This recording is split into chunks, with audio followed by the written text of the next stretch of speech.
Hello and welcome to another episode of DCU Daily. We are back and it's a new week and we're here to talk about a lot of different things. We've got tons of Superman news to talk about today.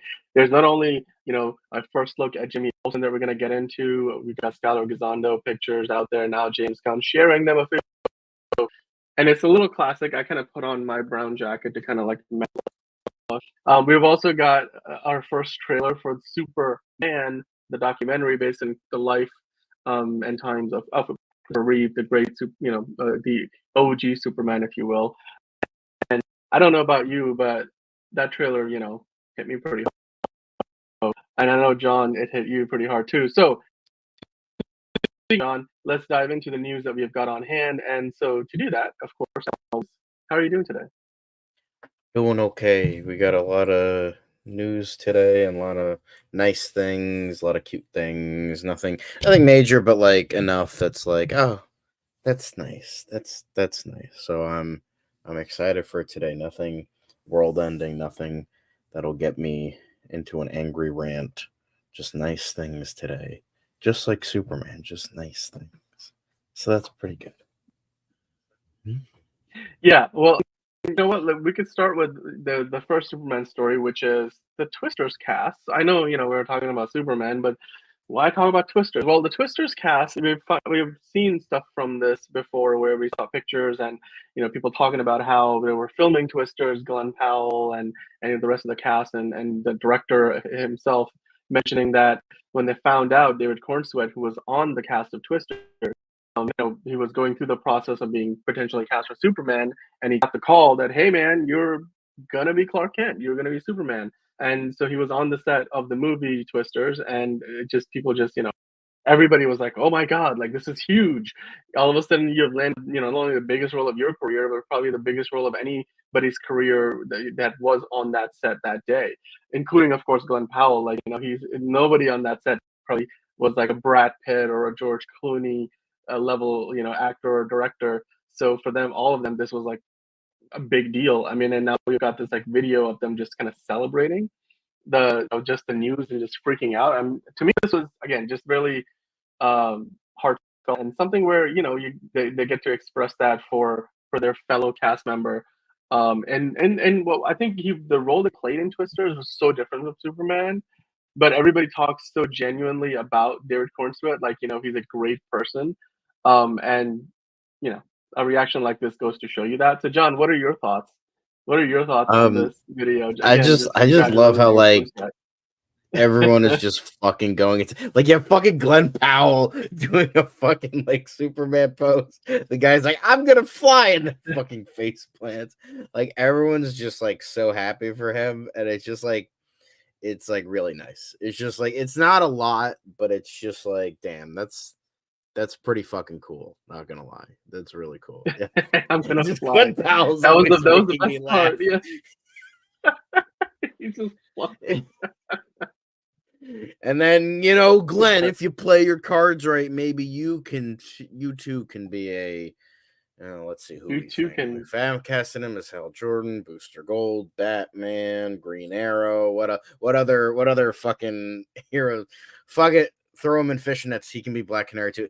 Glenn Powell will play. The DCU will be a one-man show for Glenn Powell at this point with how many fan casts we have of the man at this point. But yeah, this was really nice. I also liked when I think like bloopers got revealed or something, or somebody like posted like a video where Anthony Ramos was like, why is Clark Kent fucking yelling at me? That made me laugh too. Or I think it was like in between takes, but they were like still filming, and he's like, I forgot my glasses, and he was like, man, he was like being like annoying about it. He's like, why is Clark Kent fucking yelling at me, man? So I thought that was pretty funny too. But yeah, this was awesome. When I saw this, I was like, oh, that's nice. That's nice and wholesome. Because I mean, we've talked about in the past, like how everyone was like, oh yeah, this guy's playing Superman. That just makes sense. Yeah, that makes sense. Like you're just that good of a dude that the entire universe is like, yeah, yeah, it works that he was gonna play this fucking role. Yeah, so that's awesome. Dude, oh, and Josh in the comments, he's like, Glenn Powell plays everyone in the DCU. I'm like, We were there talking you about can make Wonder an Woman argument. I mean, Friday. I mean, I wouldn't mind seeing it. Like it would be a choice. Whether it's bad or good depends on. But you know what? Like, sure, sure. Yeah, it would be an yeah, interesting choice. I'd be down. I'd be down for that. I'd be totally down for that. I think that would be let's just call it an inspired choice. I think that would be an inspired choice. I will say though, it does make you wonder. Um, David Cornsweet, like, how does it work? Like, when he's obviously he had a significant role in the movie Twisters, and he's going through the casting process. Like, can you imagine like what would be going through his mind as an actor? Like, he's got to focus on the project that's in front of him, but at the same time, the biggest role of his life is like, there's probably a handful of roles in Hollywood that like would change your life if you got him, and then Yeah. you have not only a role that's gonna completely turn your career not upside down, but like take to a next level, but also these are roles that have an incredible pedigree, and they just it's like I could probably count them on one hand, right? And to me, it's a positive that these come from the world of DC, but you got like Batman, Superman, Bond, right? Like I mean, I'm The sure there's a couple Doctor, others that come to mind. The Spider-Man. Doctor, right?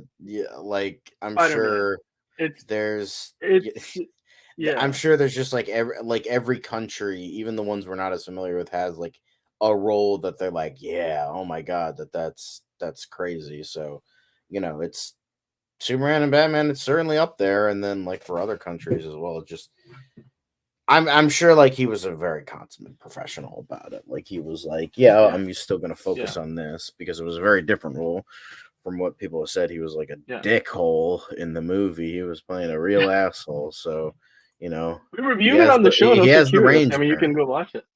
He Yeah. does. Well, He really does.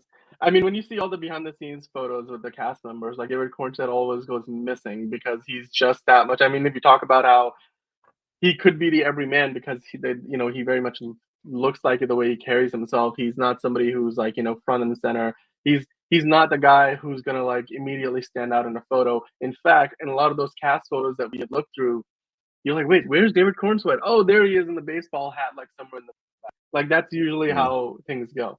But yeah, Derek Cornsweet is now a Superman. We have seen him, don the cape. We're gonna see him hopefully in a trailer sooner than later. But until then, it's just good to see that his cast members are so genuinely happy for him to get the role. I mean, his cast members from Twisters, and of course, now done filming Superman as well. So we just can't wait for when that movie comes out. Now we are mhm. going to take a bit of a detour from all the Superman news today and talk about Batman because Batman is one of the oldest characters in comic books and certainly one of the oldest in all of DC. Um, so it's now coming up on its 85th anniversary, the character. So they're putting out a new popcorn bucket, John. You gotta look at it. What do you think about the new popcorn bucket for Batman, celebrating the 85th anniversary of the character? It's interesting that they have a popcorn bucket, not for like a movie or anything, just to have a popcorn bucket, like, hey, just celebrating this character, which is like interesting. But like I get it, because it's like you're not gonna have another Batman movie for another 2 years. So it's like obviously they want to do the 85th, because usually when it ends in a 0 or a 5, that's like those are the anniversaries you celebrate. Because we're like, oh yeah, we're celebrating the 87th anniversary. So it doesn't sound quite right. So 85 years, we're getting a popcorn bucket, and I'm sure, and I think we're also getting like a comic book set as well of like the most popular Batman comics as well. But yeah, the popcorn bucket, it looks fucking cool. I want one. It's probably way too much money, and my wallet is not, you know, great. So, I mean, I would love to. I do have the Dunacy, and I do have the Ghostbusters popcorn bucket. I would totally want the fuck out of this. It looks fucking awesome. Like, I might start collecting popcorn bucket. I have no space in this fucking room, but I'm like, oh, I'll take it. Fuck it. give me the Batman popcorn bucket. The Bat. Let's see. Yeah, give me. I'll take it. I just, you know what, it seems like all of a sudden theaters have like found another thing because but popcorn buckets weren't really, I mean, you know, they've always been there like as like a merchandising opportunity where you go to a movie theater, they'll have something special for a particular, it's like getting a Happy Meal and you get a toy with it. That's basically what these have been over the years. But I feel like in the last couple of years, popcorn buckets have basically gone onto a life of their own. Like they now are, I think, a huge branding opportunity because it just becomes a part of the social media conversation. And this isn't even one of those things where there's a movie coming out. In fact, I mean, the closest thing you got right now is, of course, the Batman Cape Crusader TV show and the Penguin TV show that's about to start coming out next month in September. So, but yeah, if you go to AMC, I mean, there is, if I remember correctly, the Batman is getting a release around the time that Penguin debuts, so you can kind of go watch it to kind of catch up on where the story is, and they're timing it out so that it comes out, I think, the week before or something like that. And so, if you want, you can go out and watch the Batman in theaters if you missed it a couple of years ago, and that would be your opportunity to collect this, you know, popcorn bucket celebrating the 85th anniversary of the character, and then from there you go on and you watch the Batman, and then I'm go watch just the Penguin. curious, like, because it shows like a yellow, like you know, like yellow and black, like the Well, that's thing the is. popcorn behind it. That's Yeah, what I it know, is. but no, but it's tinted, and then this one is blue. So I'm like, are they selling two different popcorn buckets? I'm like, that's Maybe maybe the light is blue, but then the popcorn is, because you could of see course, the yellow yellow. tint from here. Like you could see the tint on the bat thing. So it's like it's Oh. yellow on the thing. So I don't know what maybe they're selling two because I know like the famous Hmm. opening scene to Batman Returns, it's blue rather than yellow. So I'm like, You know, that's hmm. you know what we should do? Okay, John, tell you what. Here, I'm gonna make a call here. So we're gonna make this a business expense, and you go find one at a movie theater, and then you just, you know, just send it in an invoice to me. We'll take care All of it right, because sure. I feel like we need to explore we need to do a first-hand review of this popcorn bucket. This is gonna be a I thing will that we happily do a review of the investigate. popcorn because I mean the Ghostbusters one has a light bulb. And hold on, let me get it real quick because the Ghostbusters one has a light bulb in it, and you can light it up and everything. It's very cool. Ugh, so much. Hold on, let me get my Ghostbusters one.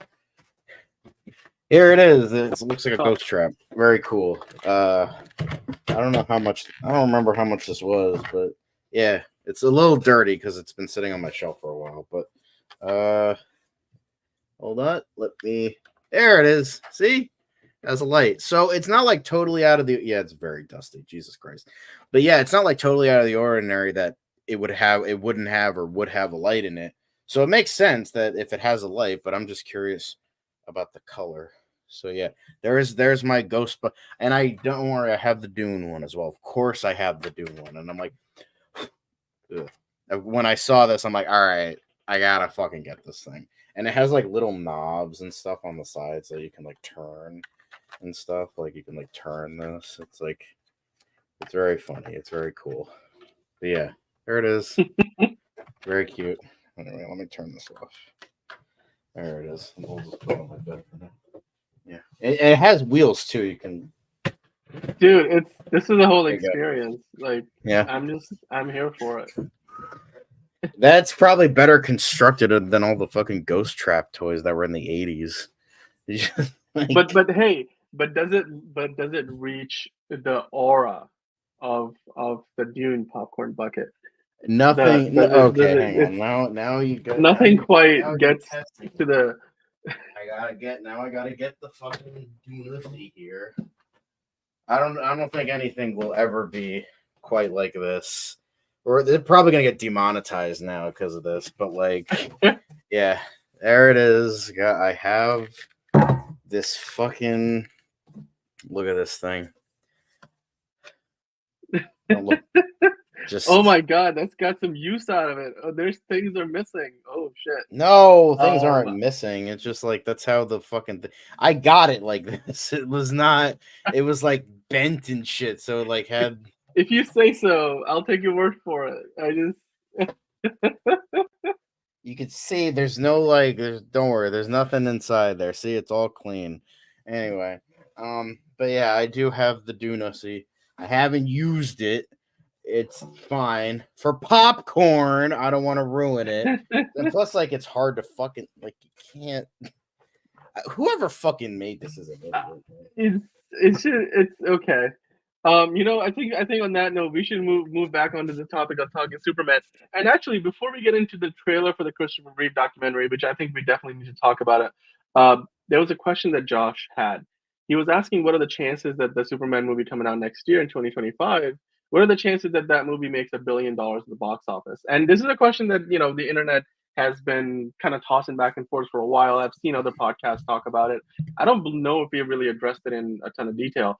So, John, I was curious. Like, let me get your opinion on this. Do you think the David Cornsweet Superman movie is gonna make $1 billion? Do you think it has that potential, or is there no chance in hell that it gets there?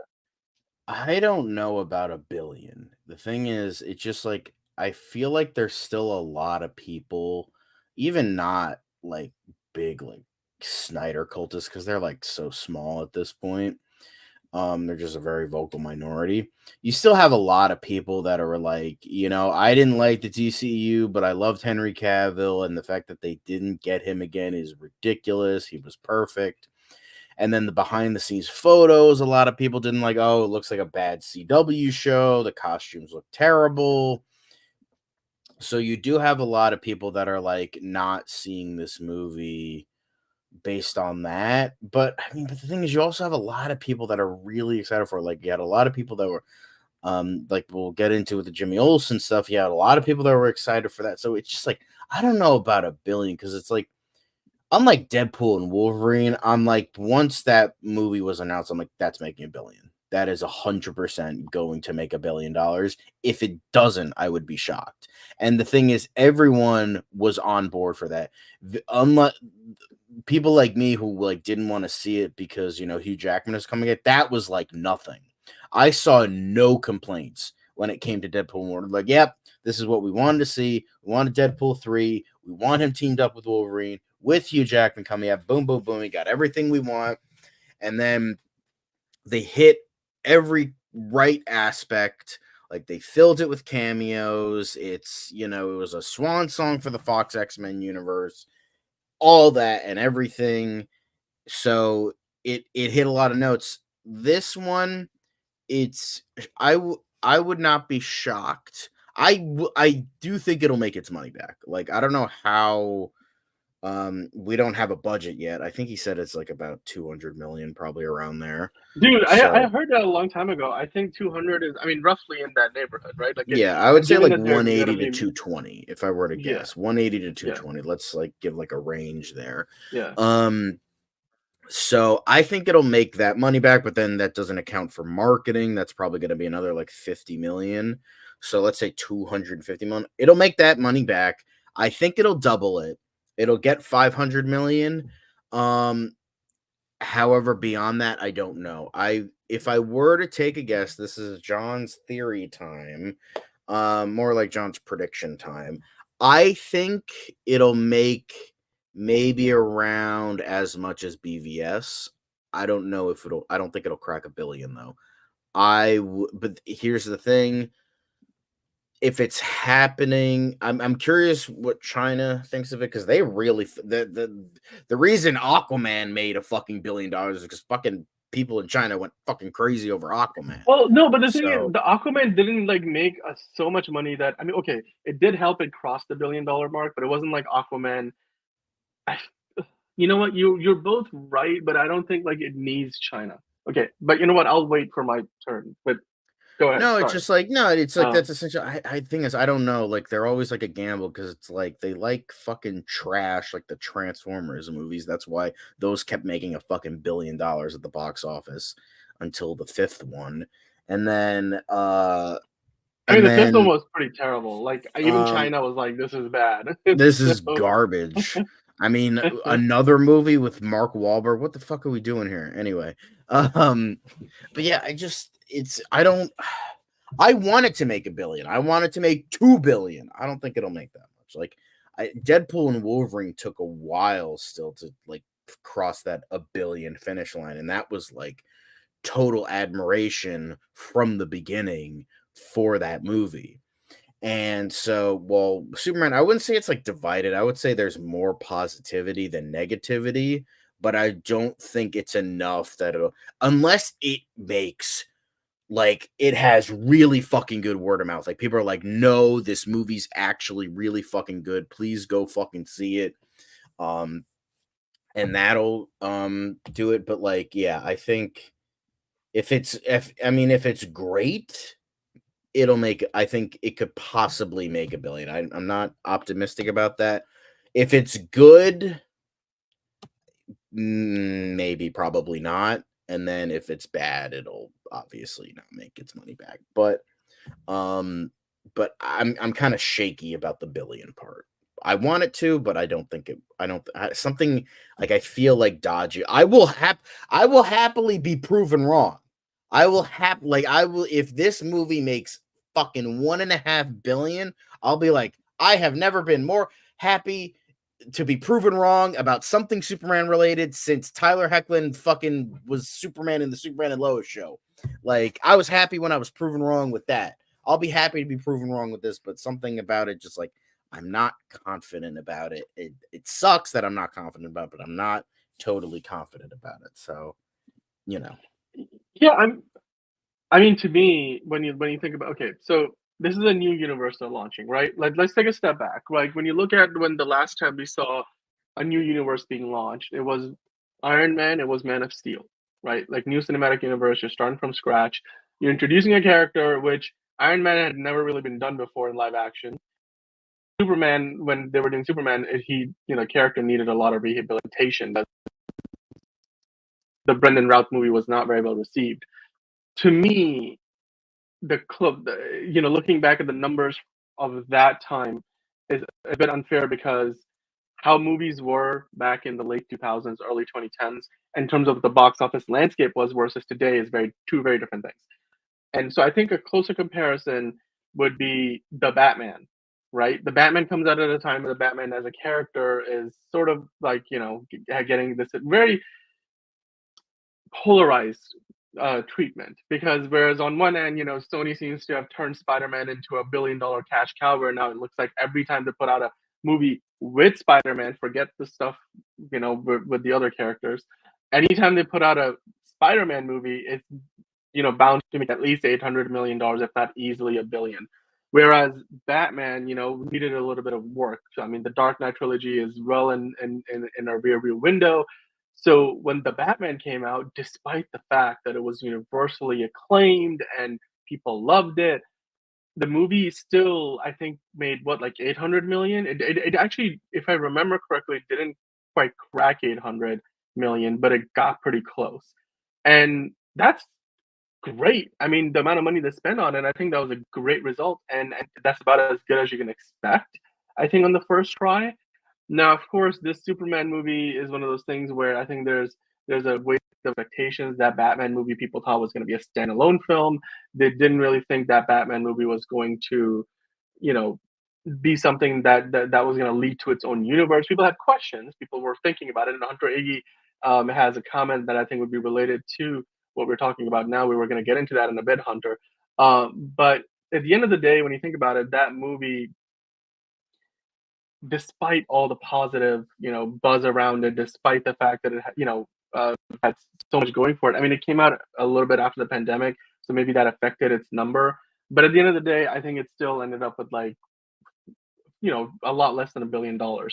Superman, I think, has the potential that if it hits with the audiences, if it hits with the critics, it has the potential because it will have legs at that point. I think it can get there.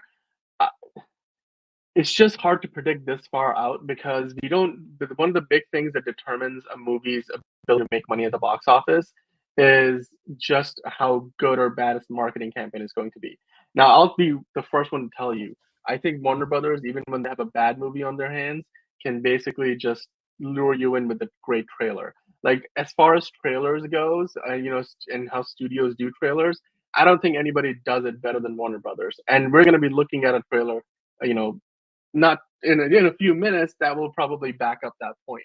Um, so I think if they do a great job with the trailer, if they give you a great marketing campaign, James Gunn has already done such a fantastic job of giving us a behind the scenes look. And believe me, he knew that people were going to get pictures of all these shots where they were filming in Cleveland and Cincinnati. So it's not something that they were they were like, oh, I guess the shots will get out. No, he knows this.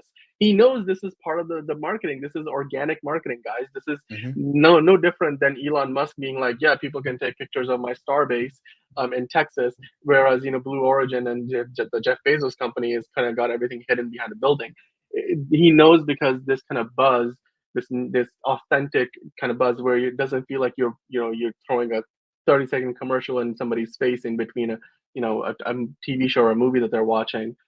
It matters, and I think to that end, if they play their cards right, I'm gonna lean on the idea that this can make $1 billion. I think it's very possible. I mean, let us know in the comments what you guys think. We'd love to hear from you. JB's in the chat. Mario Faith Warrior, you're saying 800 million. I think that's a good guess. My Dream in Orbit, hello. We have actually got one. Do we have one of his comments? We might have one of your comments. Like coming up later. Just keep an eye out for that. But yeah, he says the excitement of something new, curiosity, and James Gunn directing should make this movie, put this movie in the black. I agree with you. I think this movie is going to make its money back and then some. The question of whether it gets to $1 billion is just going to come down to how well they market it. And if they give us a trailer where, I hope they don't give us like Doomsday in the trailer of Doomsday's in the movie, like what BVS did. Like, don't make that mistake. Like, please don't make that mistake. Like, I think the one thing I appreciated about Deadpool and Wolverine is everything we got on the trailer was probably from like a 10-15 minute sequence in the movie where they really did not give away any of the big cameos. They gave away Sabretooth, but it's not like it was Leif Schreiber's Sabretooth. So like fine. Nobody gave a fuck they didn't about give away the other ones, though. Yeah. So like it's you just gotta make sure you don't give the whole movie away in the trailer. Like you just gotta like play your cards right, give people enough of a reason to come back to actually watch the movie, and then if the movie is good, they'll go watch it again and again, bring their friends and family. That's how you make the money. That's how you get to $1 billion. Mario Fifth Warrior's like, hey, I think Teen Titans will make $1 billion, dude. We don't even know what that movie's gonna look like. We don't know what the roster is gonna be. Let's not jump ahead, but let's not get ahead of ourselves. Although we're getting a lot of great comments. I will say My Dream in Orbit has some interesting stuff. Like, although Josh, I don't remember this. As long as the Snyder Marks don't spread misinformation about it and claim there is a rape scene. Remember when Snyder fans claimed there was a rape scene in the Suicide Squad 2021? No, I don't fucking remember that at all. No. What the fuck? Can you elaborate, please? Because I have no recollection of that. I think I would have fucking remembered that. But yeah, here's the thing. Superman, you are correct, My Dream in Orbit. Superman doesn't need $1 billion to be successful. However, Zaslav is fucking fiending right now because he realized he bought a fucking shit company massively in debt and is throwing away fucking projects, this and that, for tax rebates because all of his movies outside of Barbie are fucking flopping. So it's like, oh shit, what do we do? So there was a really, I forget what movie it's from.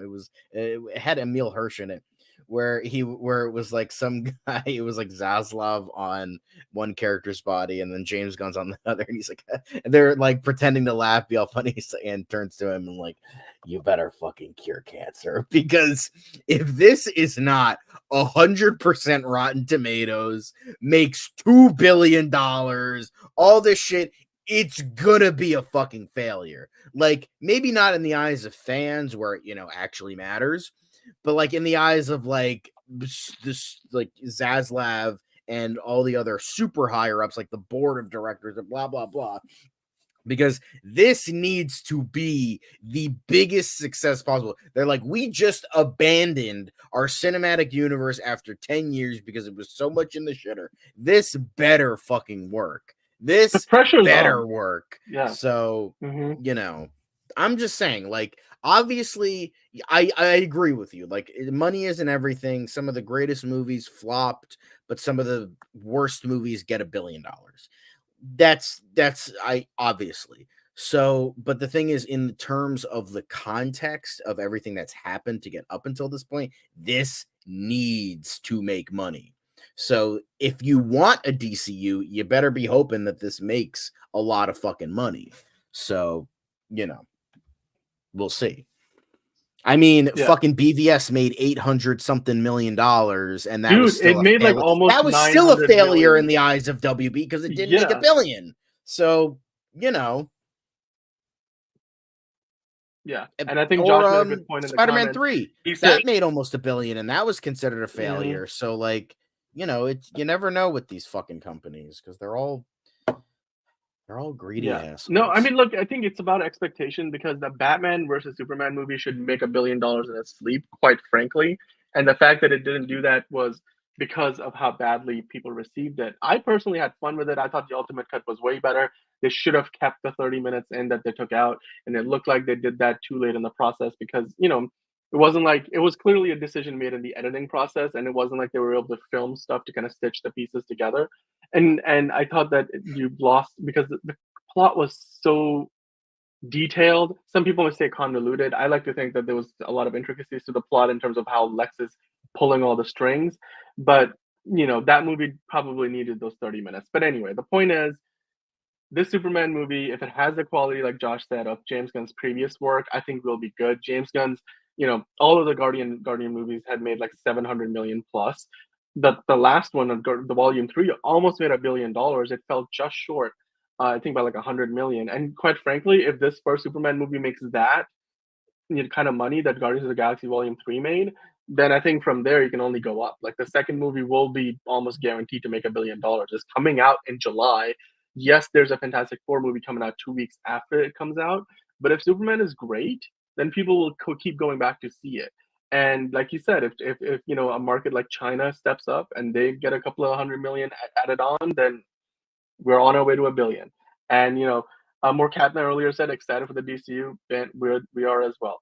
And Josh, yeah, if Barbie can make $1 billion, so can Superman. It just needs to be a good movie because that Barbie movie was fantastic. And the Watcher chiming in, hey Watcher, finally, we've been waiting for you to show up. He says, I think Superman will be very much $1 billion darling. It's possible, I hope man. so. It's I want to be possible. proven wrong, guys. Mm-hmm. That's what I want more than anything. Yeah. Although we kind of went off And topic Fiona saying hi in the chat a bit. Yeah, we have.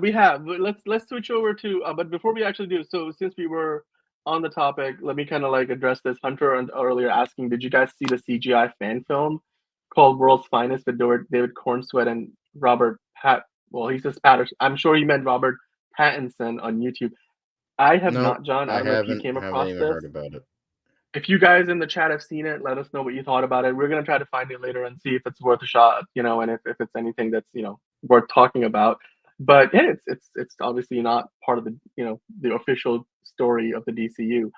But it would be interesting to see those those two potentially crossing paths in a sort of a Crisis on Infinite Earth crossover. So maybe that will happen in the future. But John, let's switch gears. We're here to talk about Superman, but not just Superman, the David Cornsweet Superman.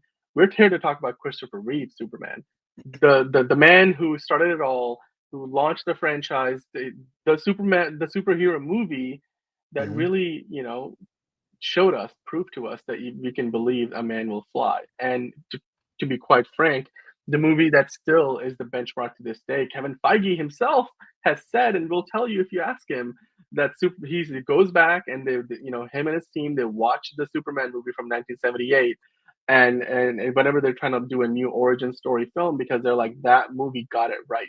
They did it right. That first Superman movie that Christopher Reeves was a part of was still to this day. I mean, yes, some of the effects haven't quite aged well. I think the second Superman movie, Superman 2, is probably the better film. But at the end of the day, the Christopher Reeve's run with the character is so iconic. For many of people, Christopher Reeve is still their Superman.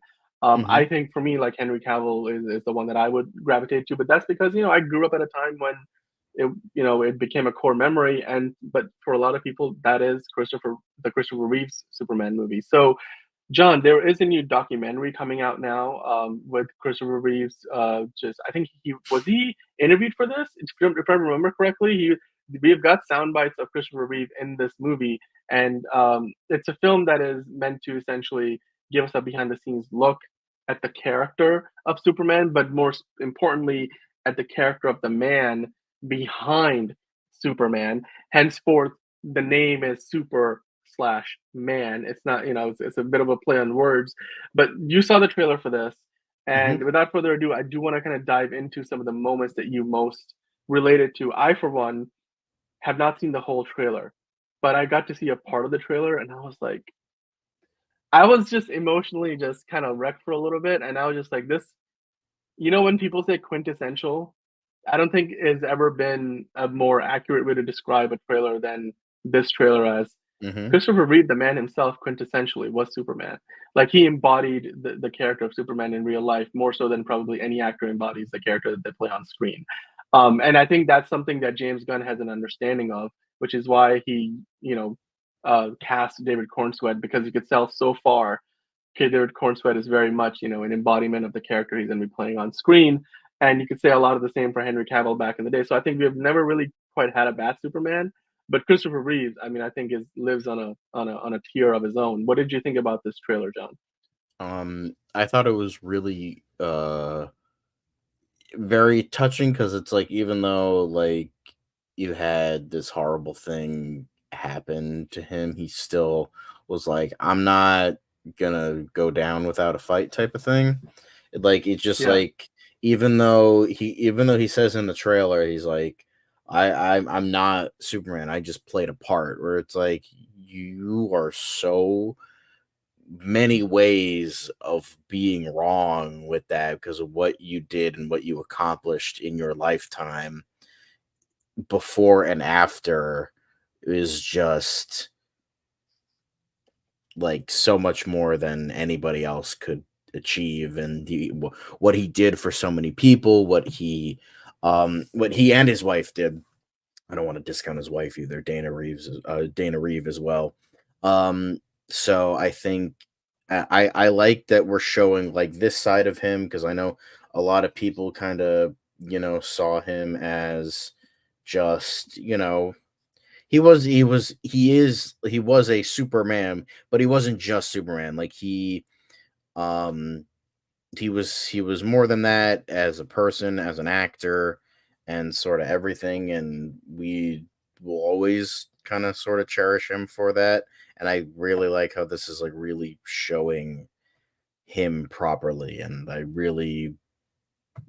don't know. It just like it's very touching. It's very inspiring and just kind of every positive word you could possibly think of. And I hope to see it in theaters. It's a Fathom event, so it's not gonna have like an actual run. It's 21st and the 25th, I believe, of September. So hopefully I can, catch it. And I hope that that's something I look forward to if I can hopefully get to it. But yeah, that's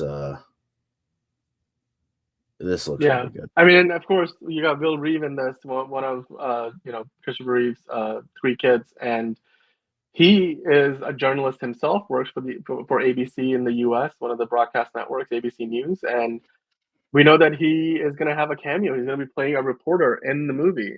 James Gunn had him on set. They dabbed it up and shot a couple of scenes, and so the Reeves family is involved with this new Superman endeavor, this new DCU in a way that Warner Brothers didn't really quite bring them along. For the previous iterations that we have gone since Christopher Reeve stepped away from the character back in the '80s. So I think it goes to show again that James Gunn is not only embracing, you know, a new way forward for the character of Superman and DC as a whole, but he's also embracing the past and sort of not, like what Marvel has been doing with bringing the X-Men in the fold and bringing Fantastic Four out.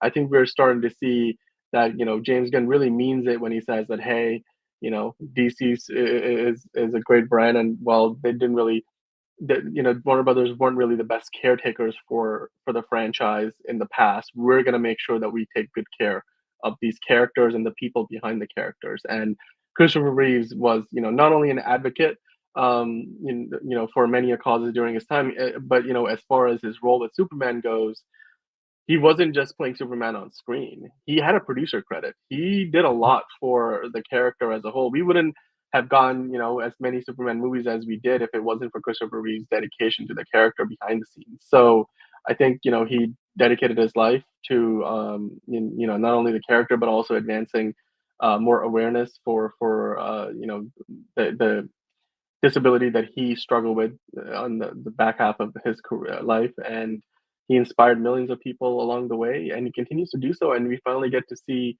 a bit more of him, about him, and more so who he was as a person than just when he was on camera playing Superman and Clark Kent.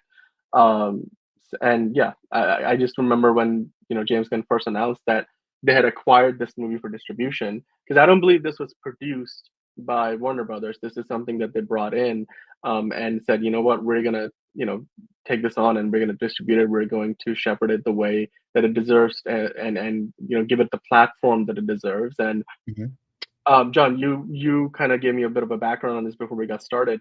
I believe this is now being distributed through CNN, right? And Yeah, CNN, HBO, and DC, like and then DC. eventually, I believe they did find it's also going to be distributed through Max, so I assume like eventually it's going to appear on Max. And of course, if you want to donate to Christopher and Dana Reeve Foundation, the link is on the screen. That's why I included it. Always helpful to people suffering from these disabilities. Hopefully we can advance certain things that we don't have to worry about that sort of thing. But just Yeah. wanted to mention that as well. um but yeah, it's going to be distributed through, so I assume like if you don't catch it in theaters, like it's going to be on Max eventually, which is great because I feel like like everyone should kind of see this story. It's just like how I am. I'm a stickler for seeing stuff in the theaters. I saw the god awful Crow movie in the theaters. More about that tomorrow. But I saw that in theaters. Like, come on now. But yeah, I hope to see it. It's but like I don't know, like I think documentaries are like a stickler for me because like I remember I watched Life Itself back in college and that was like very emotional, kind of like a similar vibe to this. And then um I to this day, the movie that has made me cry the most was Batman and Bill on Hulu. That was just completely fucking wrecked me emotionally. And that was just, ooh, I don't know if I can even think about that because I'll probably start crying now. But I just like I think like, and then this is most definitely gonna make me fucking sob. Like definitely. Just like I was already sobbing at the fucking trailer.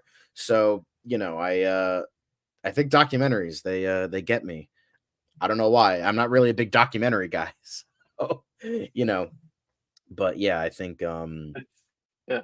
this will definitely be a very, I mean, James Gunn has given it a lot of praise and everything sort of like that. So, I'm hoping that this will, even if it's not like a great documentary, like it'll give us like sort of, you know, a little bit of something about him, and that's nice to see. Yeah, I mean, James Gunn posted about it multiple times. I think, he this is what he had to say, and I think he's very proud of course, having the opportunity to bring this movie to us. He mentioned that it's a powerful and incredibly moving film that I can't recommend enough. See it in theaters September 21st and 25th. So look for a theater near you and see if you are able to go see it nearby. Of course, like John said, it's going to be on Max after its a theatrical run. And James Gunn had more to say about it. Yeah, I believe this was from earlier today. So one of the great moments of our Superman journey was showing this film to the cast and crew, to a university emotional and powerful response. Oh, to a universally emotional and powerful response.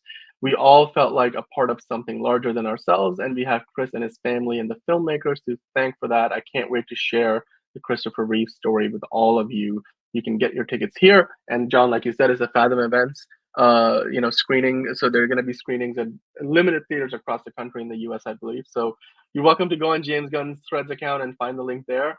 we could try to include the link in the description below. So once the show is done here and we finish the live, we will include the link down below. So if you're watching us and we're not live and you're watching this after the live show, then you're welcome to go into the description and find the Fathom Events link and go see if it is playing in a theater near you. But yeah, we'll be keeping an eye out for it. And if we don't get a chance to see it in a theater near us, then we'll be sure to see it on Max and we'll talk about it after. But September 21st, 25th, those are the 2 dates. It's right around the time Penguin comes out. So Penguin is going to be in release at the time. There's going to be lots of DC things to check out, this being one of them, and certainly probably one of the best. So, if you haven't already seen the trailer, let us know in the comments what you think about it when you do. Until then, let's move on to talk about the Superman movie that is coming our way next year. It is the movie that's going to start up a whole new cinematic universe. That hence the reason why we're here talking about DCU Daily. I'm sure we're going to be talking about it in lots of details every day when it does come out.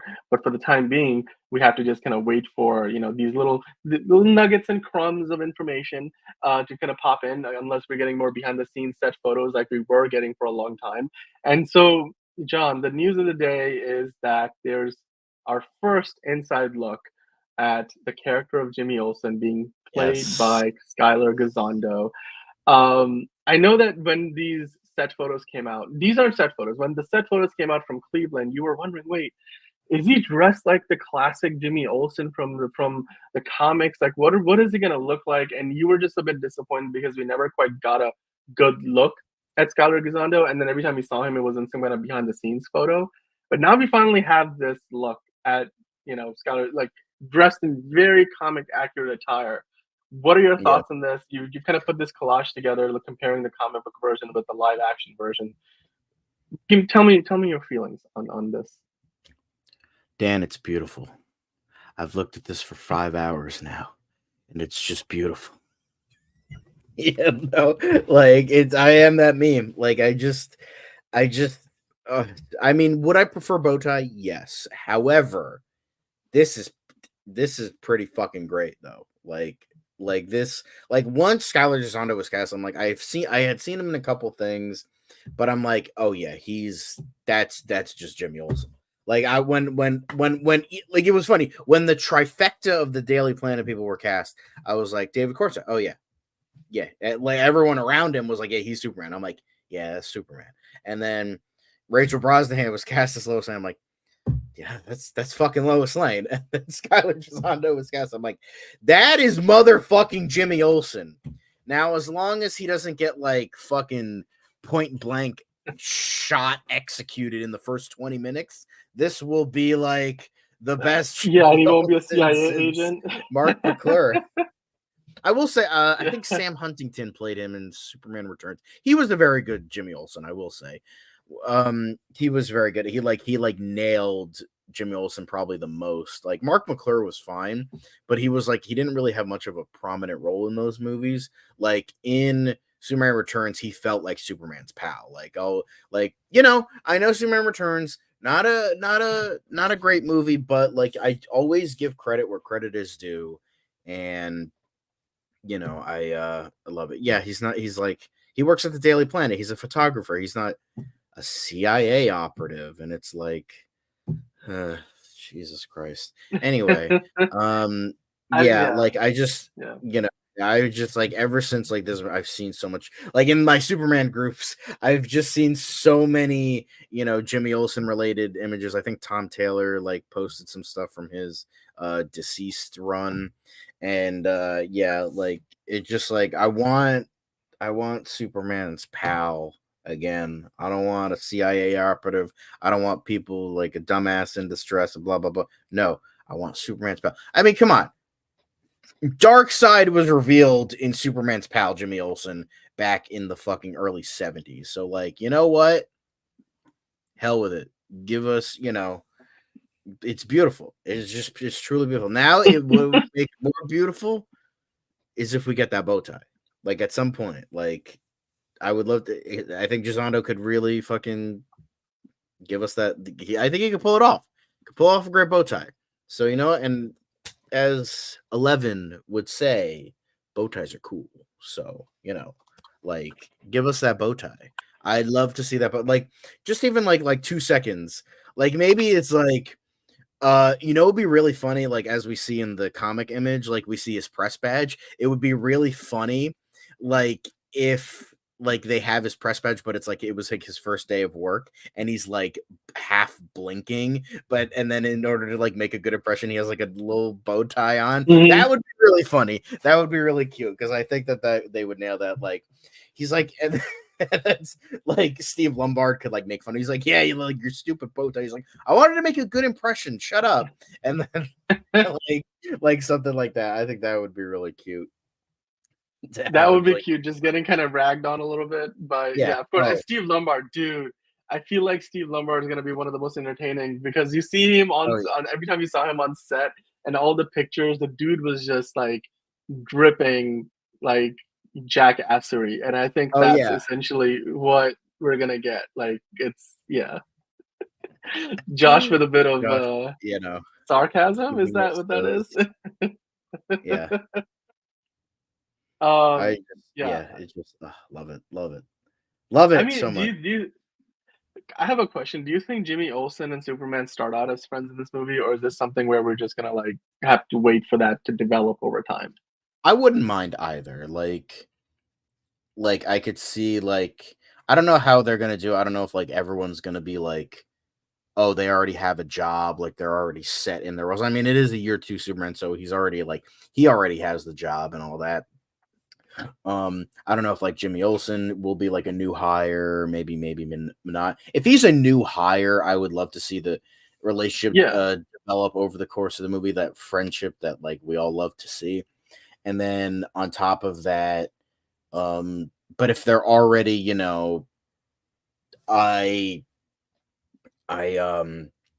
if there are like he's not like a new hire, like he's been part of the Daily Planet for a while, I would like to see that friendship like already kind of be there.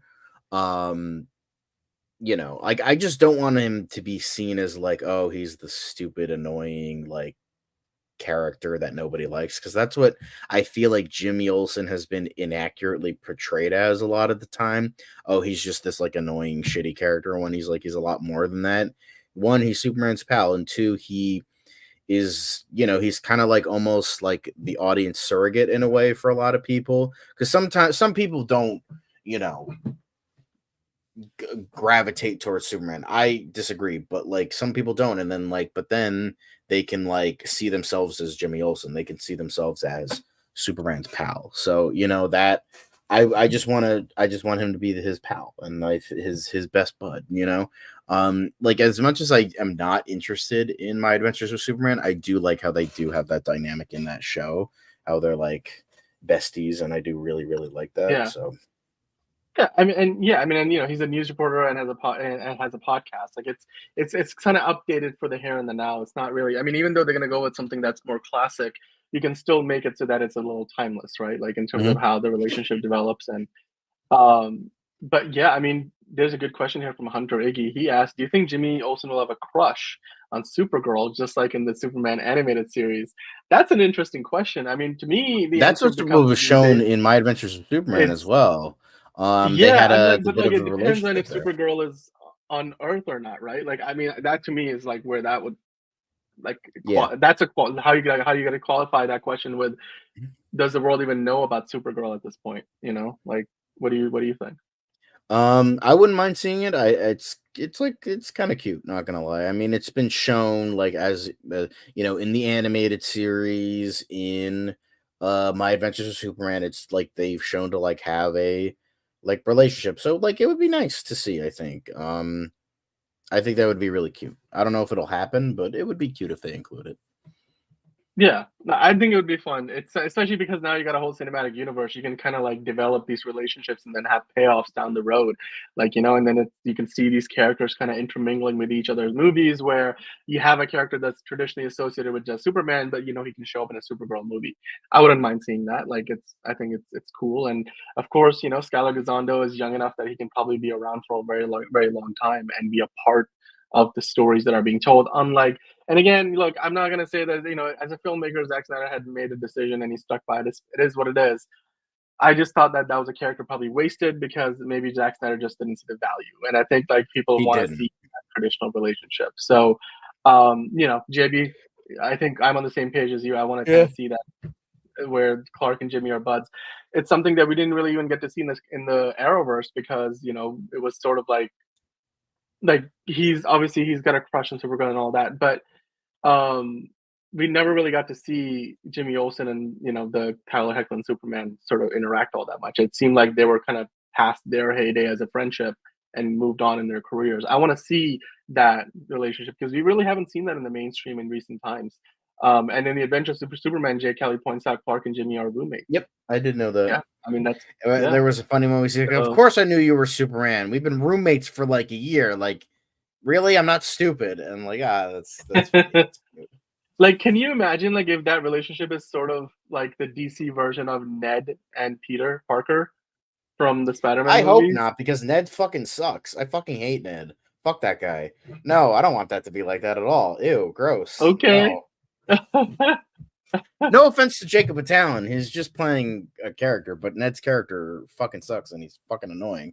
So I'm glad they got yeeted. Yeet those fuckers.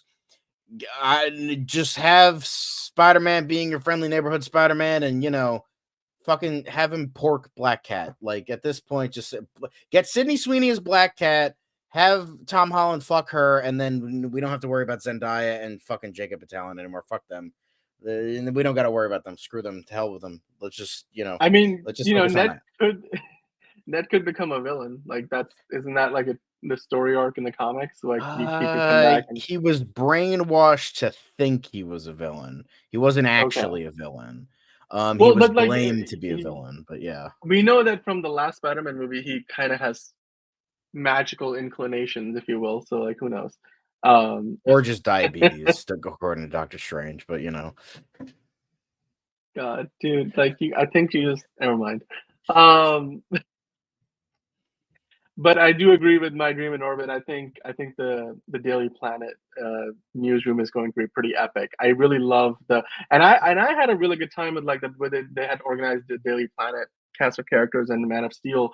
That I think here we're gonna get to see something that's truly going to be something that we can live with for more than just a couple of movies. And I think John, your reaction was perfect. That's literally the picture. By the way, guys, John sends me the picture of Skyler Gisondo as Jimmy Olsen, like this picture here, and then he follows it up with this meme, and then he follows it up with the comparison. I think it's just perfect. I was like, "This is it's good. perfect. This is great. Skyler We finally Gisondo, got you're our first look perfect. at it." Yeah, we need that. We need. You know what else? Other picture we need. We need that image from X-Men First Class with Michael Fassbender saying, "Oh, perfection. perfect. Yeah, Perfection." Yeah, beautiful. Yeah.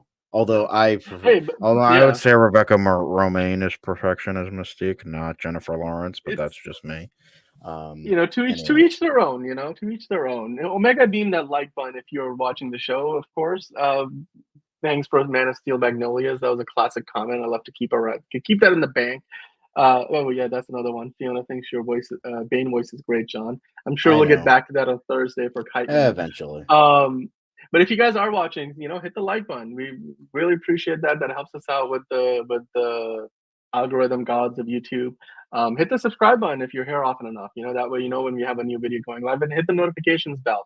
We're not done yet. I know we have been talking about extensively about Jimmy Olsen, Superman movie, but we do have some comments from you guys, and we had a really, really fun live show last week where on Friday I think we talked about potentially having Emma Darcy amongst many other, we talked about Jonah Haley Atwell, who I thought was like perfect casting potentially for Wonder Woman, like many options for like who can play the Wonder Woman in the DCU, and you guys got engaged with that, like we haven't seen in since we got those first pictures of Superman, and there was tons of comments. So let's dive into those. So the first comment here from that video on Friday was from Pluto24. Dave Bautista would be a great Black Mask or Metallo. What do you think, John? Do you think Dave Bautista would be a good Black Mask or Metallo? He's lost a ton of weight recently to basically be able to play more roles because he doesn't want to just be the muscle head. But he's got the acting chops. I think he's probably the best actor out of all the wrestlers turned actors out there. So what do you think? I think he does have a bit of a big head, so like because Black Mask is very like gaunt because like there's a reason that like his Black Mask actually works. But like if you can find a way to make that black, I mean, God knows it would be better than the Ewan McGregor one from Birds of Prey. Ugh, fuck that movie. But I think like could you like imagine like him wearing the Black Mask, like because he wears like get like if you remember from like was it Arkham Origins? Yeah, it was Arkham Origins he was in. And yeah, I know it turned out to be the fucking Joker, which was the fucking most dumbest twist ever. But ignoring that fact, I mean, like, can you imagine like that kind of like the wooden? Because originally Black Mask, like I think he got disfigured, and then he made a mask out of his father's coffin or something. And like he made that into a mask, and then I think like the mask is like permanently attached to his. I know there's like different iterations, but I like that one, like having this like glossy wooden mask, but that doesn't like almost doesn't look like wood. Like imagine that like look on Dave Bautista and hear his voice come out of that mask. That would be what was that movie he did? Was it Cabin in the Woods? Knock at the Cabin. Cabin in the Woods was years ago, but like you take that Batista like and you put him in. Well, I mean that Batista was actually like nice. He was actually like a decent guy in that movie.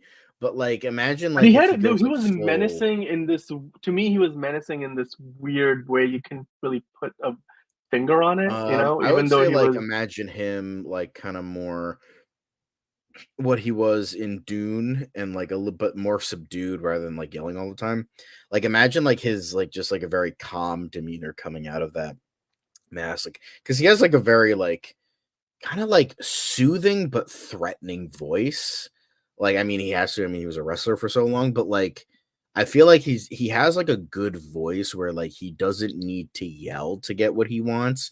He could just say it and just be, you know, just like shit a brick. Like immediately everyone around them would shit a brick. Like that, I think he could definitely do Black Mask real well. Metallo, I think that would be a waste of his talent a little bit. Like Metallo, I'd want maybe like a character actor, like a smaller character actor, because Metallo, like obviously you would need someone good, but like nobody like crazy or anything, but because Metallo's a henchman, like he's a glorified henchman. So I would want like if Dave Bautista, Black Mask, I think would be good because he's too small for Bane now, which was purposeful by him. I mean, good for him, but because he's more than just Bane. Like, and don't get me wrong, I'm not saying Bane is like a fucking shitty villain. He's a great villain.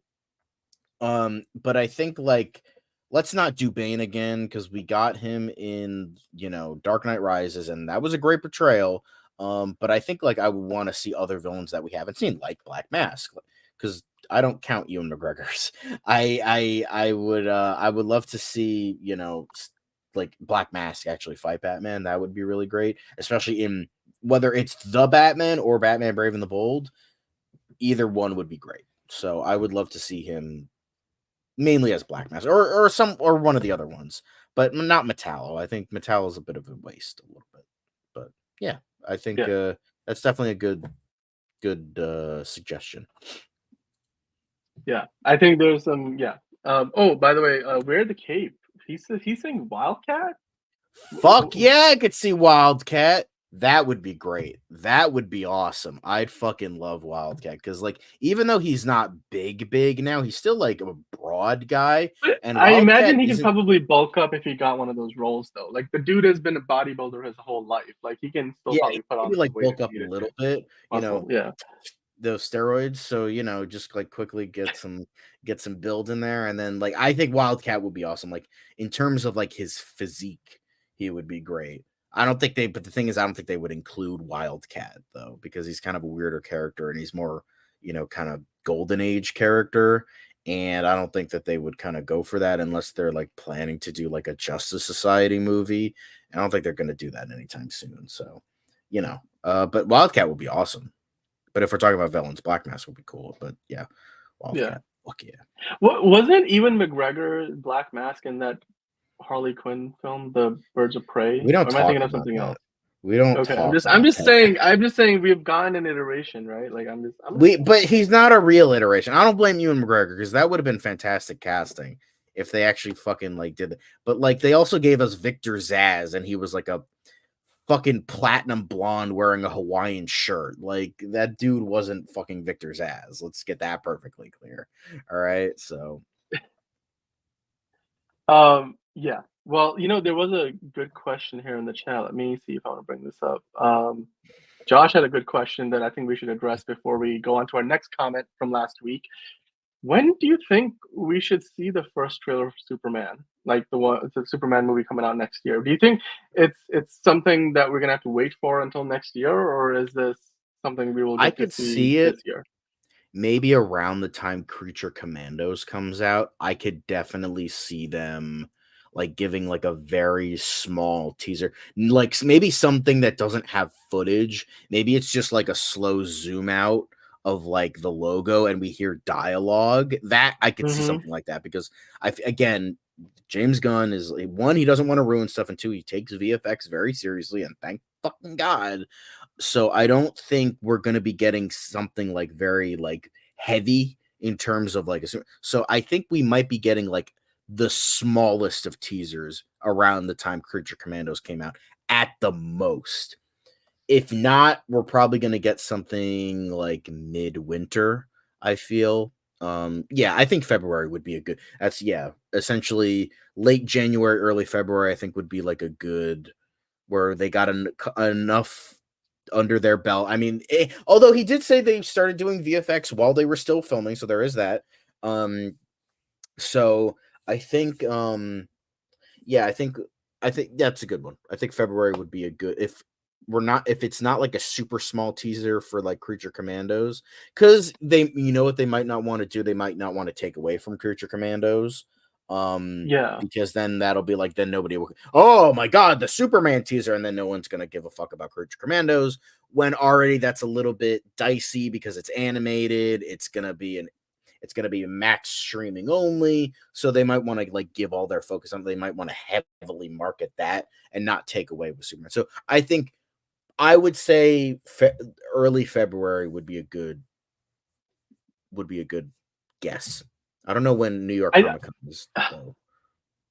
So I will find. We can look this up. But what I'm gonna say is I agree with more Katna there, mhm. because it's either, and you know what though, a full trailer. I think we're gonna have to wait till probably next February or March. Maybe it'll probably be snuck in behind, not snuck in. They'll probably say, "Go watch this new Warner Brothers movie, and you can see the first trailer for Superman." We see Disney do this all the time. They did that with the Avatar movie, the second one that came out a couple of years ago. We have seen that happen with other films. Now, if we do get a full trailer before next year, I think it's going to be playing before the screenings for Joker Folia do. That to me is the not Creature Commandos. To me, the next opportunity that we can possibly get a release for this trailer. They're going to release it theatrically first, and is going to be playing before Joker Folia do. So that would be one more reason people can go out and watch Joker Folia do, so they can check out the trailer for Superman. If not that, then I think we have to wait till probably February or March, and they might put it behind maybe Captain America 4, which is one of the first superhero movies of the year because it's the same genre. That's the only And reason people would go see Brave New World. I want to see the Superman trailer and then leave after the trailer is done. That's what they did for Wing Commander when the Phantom Menace it's trailer it's appeared before it. That's it's the only well, reason that dude, movie made any money. The Phantom Menace trailer was probably the biggest trailer of all time in a pre-YouTube world. Like, people don't remember sometimes just how big a deal. People literally Yeah, went to see the trailer and didn't care for and the movie. left. That's what happened with. I Yeah, know. I yeah, remember like somebody doing a video on it where they bought tickets to see Wing Commander. Remember fucking Wing Commander? yeah. No, there's a reason. No, And they had the Phantom Menace trailer before that. People bought tickets to see that movie yeah, just to see the trailer and then left. yeah. No, So I think you're. Yeah, I think people will do yep, that with like, Brave New World. I would straight up, I would buy money. I would buy tickets, pay money to see the Superman trailer for Brave New World and then just fucking walk yeah. out. And I mean, you know what? To that end, Warner Brothers and DC Studios knows this. If James Gunn knows this, then might as well put that to use and put that hype behind Joker Folia do. Even and there's gonna be people out there who are like, we don't care about Joker Folia do. We just want to see the Superman trailer. Still, I think it's a great tie-in. Make it happen. I think that's our next opportunity, guys. So If it doesn't happen then I think you're more you're right that February, maybe March, because most trailers usually in terms of how we remember like what's coming out, we're like, okay, getting a trailer, maybe movie comes out a couple of months from now. If you try to put out a trailer 6-7 months before the movie is going to come out, generally speaking, you're gonna probably forget about the trailer by the time the movie comes out. So it's a Right. bit of a That's waste of why, marketing dollars to you know, be this far ahead of time. that's why allegedly the Sonic 3 trailer is coming out tomorrow, allegedly, even though Yeah. they've been promising it for months. Because it's like, but it like kind of weirdly makes sense because that's kind of, I remember we were talking about this. What movie were we talking about? I think it was The Fall Guy, where you were like, yeah, Hmm. they released the trailer like in January. And then, like, to be fair, it was supposed to come out in March. But they released it months in advance, and then when it finally came out, nobody really remembered it, and then it barely Yeah. made any money. So, Sonic 3, to be fair, I mean, it's a sequel to two positively received movies, and there's a lot of Sonic fans, and there's a new game coming out and Yeah. this year with Shadow. So, and I think it'll have a lot of word of mouth. So I don't think they have to worry. I don't think Paramount has to worry about that. Plus, we got a Knuckles show earlier this year, so I think they have a lot of trust in their audience that they'll go see it. But like that's why trailers, so late. But even then, like I think that makes sense because you know I know it's like I'm Yeah. deterring to Sonic, but yeah, that's like our theories when it comes to that. Release Yeah. it sooner so people remember. Yeah. And the Watcher says it's pretty much confirmed. So you know what? We're gonna be reacting to that tomorrow on the Osa Curious show. Join us at noon Eastern time. We're gonna have the Osa Curious show going up, and we'll be talking about the Sonic trailer as well as a bunch of other things, all the breaking news. I think there's something to do with Mike Flanagan possibly joining the DCU. We're gonna talk about on DCU Daily tomorrow. But there is a good question here from the Watcher before we finish up. He says, "When do you guys think Gunn will show more of the DCU slate?" I'm not mistaken, I thought somebody asked Gunn something about New York, NYC for a teaser or a slate, which I think he's talking about the trailer and the New York Comic Con. Two questions there. We don't know if he was asked about this or not. We're going to try to find that and then bring that to you if James Gunn did address whether the trailer is going to come out for New York Comic Con. But as far as showing more of the slate, I believe James Gunn has sort of backed off on that idea. And he's sort of just saying, keeps reiterating that, nothing is greenlit until it's greenlit. We have announced all these projects, but they still need to be greenlit. So I have a feeling that next big announcement might not be coming our way until at least next Comic Con. That's probably a fair And assessment. I looked it up.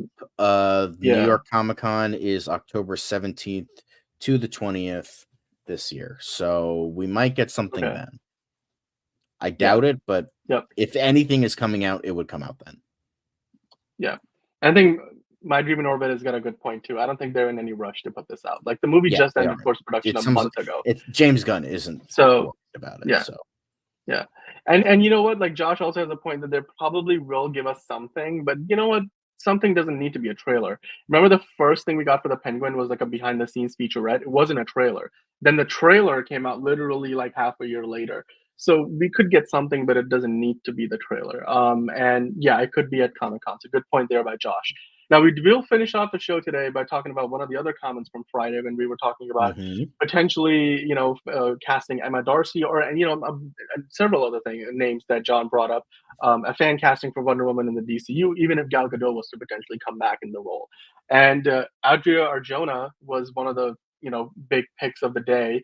I think she was one of your favorite picks too. And My Dream in Orbit, who's in the chat right now, he sent us a really fantastic comment after the live show, and he mentioned Audrey Arjona is my pick for Wonder Woman.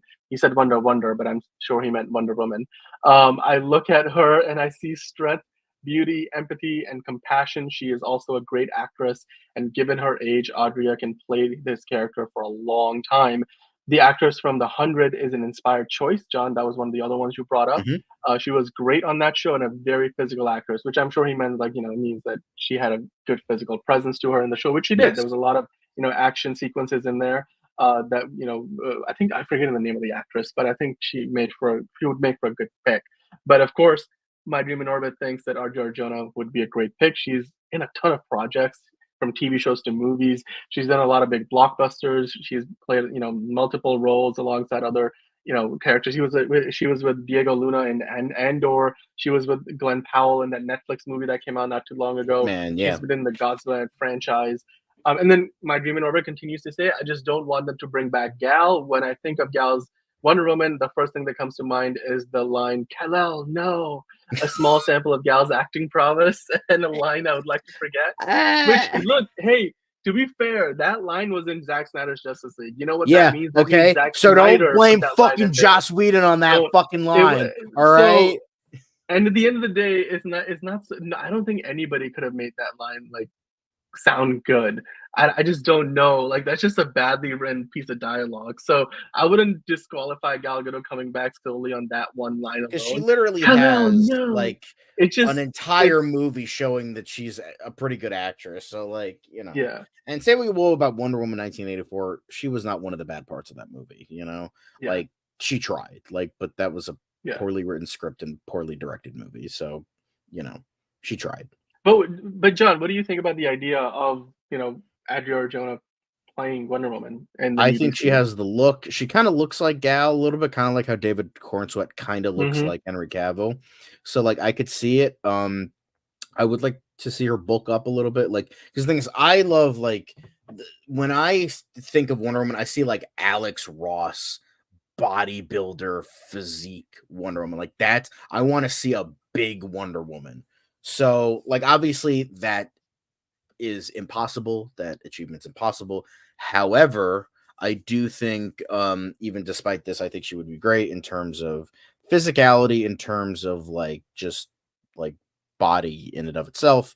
And again, boom, there we go. Perfection right there. And then I think she's got the acting capability. I haven't seen her in a ton, but what I've seen her in, I think she could sell it most definitely.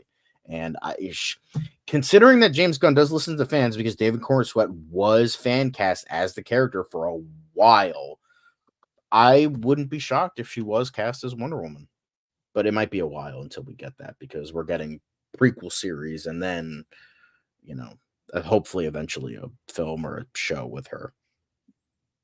Yeah, yeah. I think it would be great because she's yet to kind of land a role in a franchise. She's been in a lot of franchise, movies, but she hasn't really landed a role where she's one of the leads in a big franchise film. So, I would love to see her in in the DCU, whether it's as Wonder Woman or as another character.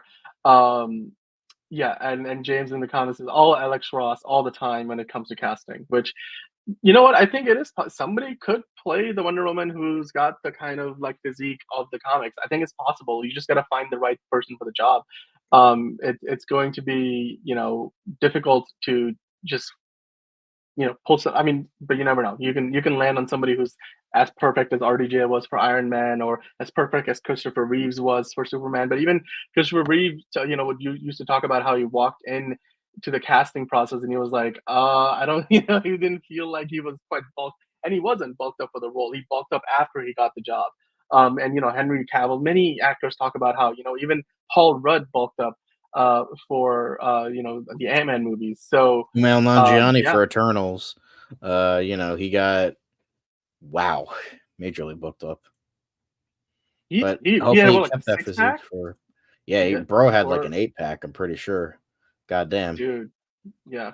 I mean, I'm like, if he can do it, I can do it. Like, like it's Well, that let's not that get was truly crazy here. inspirational. All right, Come let's on, not get come crazy. on. I mean, as a fellow countryman, I felt represented. I was like, hey, look, you can pull it off. So can I. We're both from Pakistan. Like, Kumail Nanjiani, I would appreciate you being a part of the DCU. You were hanging out with Mike Flanagan and Peter Safran.